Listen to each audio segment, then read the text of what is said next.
My grandmother used to say, a little knowledge is a dangerous thing. In fact, she used to say it to me a lot. But she was right.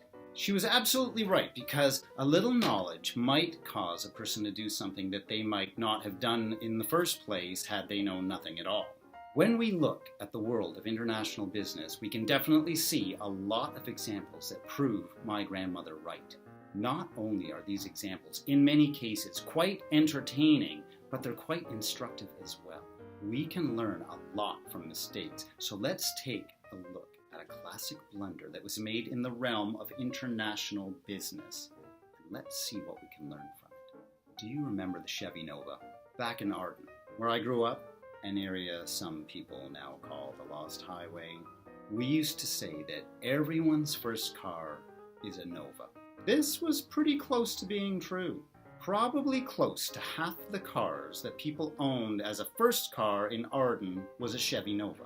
Probably because these cars were so darn reliable, so dependable, so durable that they lasted long enough to be very, very old.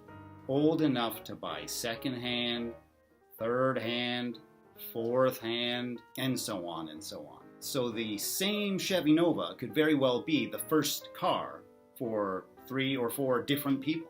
Chevy had a great car on their hands, so naturally they sought to expand their sales into foreign markets.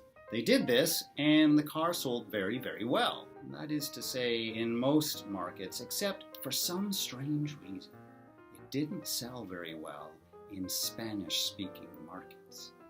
Gosh, what could Spanish people have against such a reliable and good-looking car? Maybe it's the fact that Nova in Spanish means no go.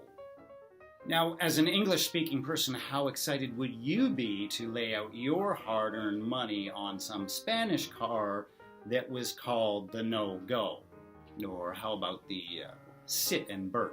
Or how about the loser-mobile? So the Chevy Nova made a lot more laughs in Spanish-speaking countries than it made money.